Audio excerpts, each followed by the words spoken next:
Every culture marks moments in human life in some way. We honor and recognize those points where our experience of and place in society moves through a doorway, passing from one room, as it were, to the next. In doing so, in making that passage, we become changed. In Hinduism, these rites of passage, these sacraments, are called samskara. In them, we reaffirm our connection to the divine. We reaffirm our connection with each other, with our families, with society. We reaffirm and reconnect in a way, sometimes, with ourselves as well. How we do this, and the different stages of life which these rites of passage mark, are what we're going to talk about today. I'm Matt McDermott, and this is all about Hinduism. Episode 6. What are the main Hindu sacred rites of passage, and what are the 4 traditional stages of life?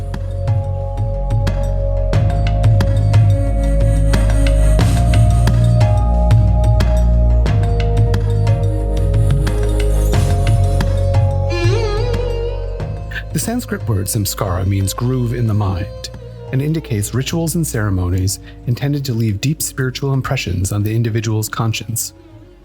More colloquially, samskara can also refer to the mental, emotional, and spiritual habits in our lives created by our actions. Samskara generally mark significant life stages. Many samskara are pan-Hindu, while others might be specific to a region, community, or even family. Thus, the commemoration of any particular samskara varies widely amongst Hindus. Many Hindus begin performing these samskara before a child is even conceived. There's a sacrament that can be performed the second a couple, a mother, decides that they want to have a child, another at the time of conception, and others at several points in the pregnancy, leading up to the sacrament when a child is delivered and the umbilical cord is cut.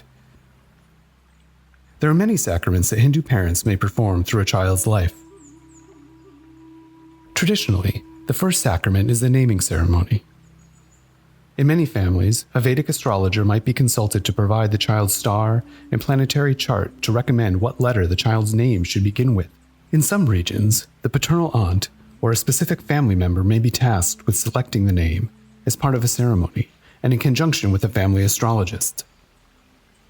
As a sidebar, in some Hindu lineages, when a person who wasn't born into that lineage wants to formally associate themselves with that lineage, whether or not they were born into a Hindu family or have adopted Hinduism as their religion later in life, a similar sort of ceremony is held.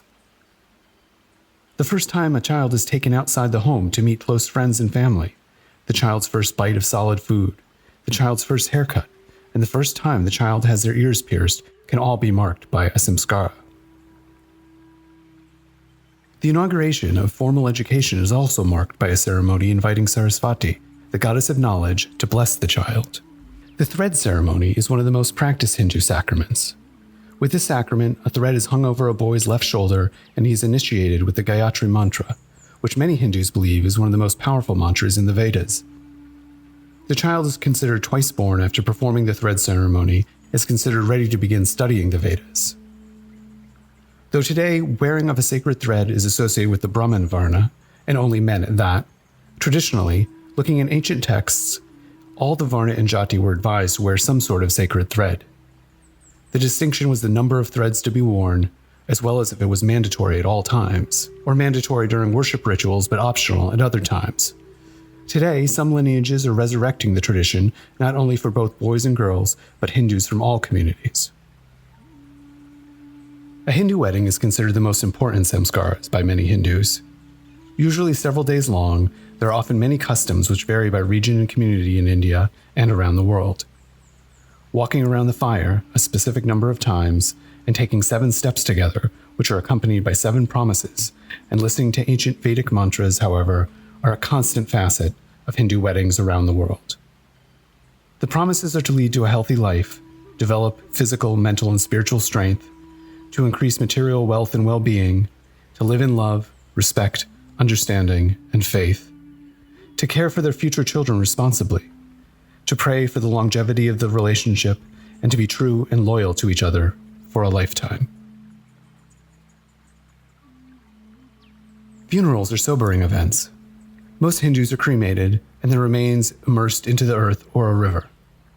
Sacraments involving purifying and cleansing the body before the corpse is cremated. Occasionally, young children, pregnant women, and saints are buried instead of cremated.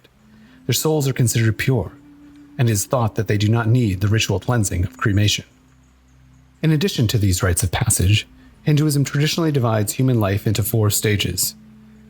The idea is to provide structure and guidance for daily life, though most Hindus today only follow the first 3 stages.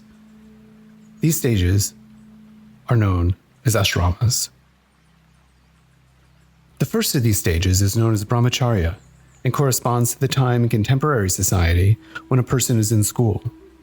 In US terms, elementary school through high school certainly, being extended through college too. The goal of this stage is learning and preparing for success in the next stages of life. During this time, the foundation of Hindu spiritual practice is also established, with instruction appropriate for a person's age. Sometimes specific chronological ages are said to define each ashrama, but in contemporary society this is more fluid. Brahmacharya is particularly fluid, depending on how much education a person pursues. And if a person is gaining a terminal degree, such as a PhD or receiving medical training, the stage can overlap in practice with the next stage, married life. Marriage is given a high priority in Hindu culture, and there is much in the Hindu scriptures detailing how to make marriage as successful as possible. The goal of this stage is to develop spiritual practice in the midst of the material world. Individuals are encouraged to produce and distribute wealth, fulfilling the goal of artha, and experience pleasure, kama, while always acting ethically, dharma. Artha, dharma, and kama are 3 of the 4 traditional aims of life, with moksha, that is spiritual liberation, being the 4th. In essence, each individual in this stage hopes to be a supportive family member and productive citizen. Though all this has been framed in terms of married life, in the modern era, same-sex marriages can also fall into this category. Contemporary Hindu views on same-sex marriage are varied. However, Hindu same-sex weddings are increasingly performed and accepted by Hindu society. Also, even if a person isn't married as an adult, the part about being a productive citizen is still important, and the goals of pursuing dharma, artha, kama, and moksha still apply. Overall, this stage can also be described as simply full adulthood, being in the world, trying to make a contribution to society, helping your community and family, however you conceive of that.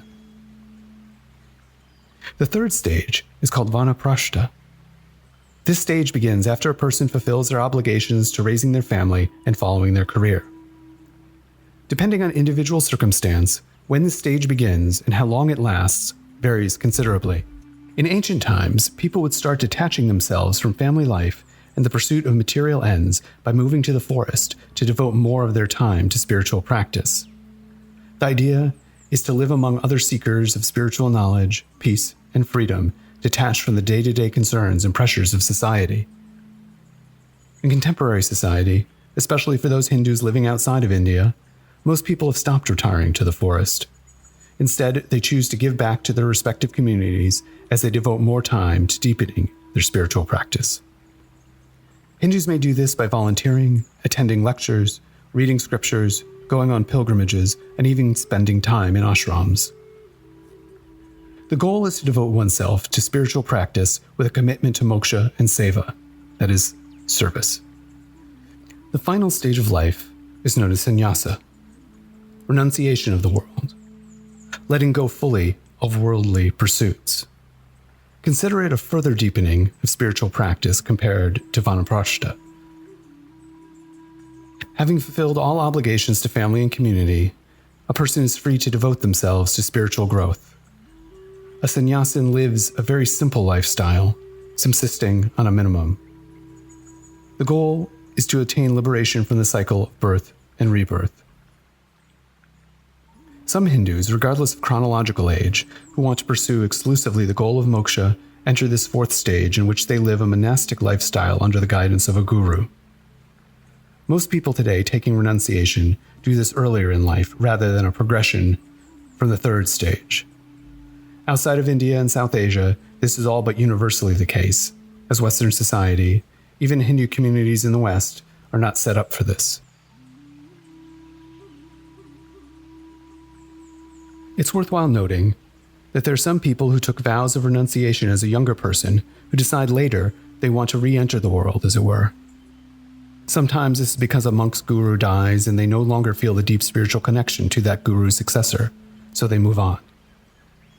Other times a person, even after a long stint as a monk, discovers that they've developed romantic love for another person and decide that they can no longer uphold their vows of renunciation. Other times, particularly in the West, where the religious infrastructure for supporting monks is not well developed, a monk may set aside formal renunciation in ashram life to do spiritual teaching or academic research in the world, sharing what they have learned and studied as a monk with the world, albeit while living a more householder life. To close out our discussion of the 4 stages of life, it's important to recognize that each person's progression through the stages is different. Some people may skip one stage or the other, and others may plateau at another stage. The 4 stages offer a general guide for the attainment of a full life consisting of virtue, wealth, pleasure, and spiritual liberation. You've made it to the end of this episode of All About Hinduism. Next time we'll start going just a little bit deeper, exploring one of the most fundamental concepts in Hinduism, dharma. It's a common word, sometimes used to characterize all the religions originating in India, but defining dharma isn't so simple.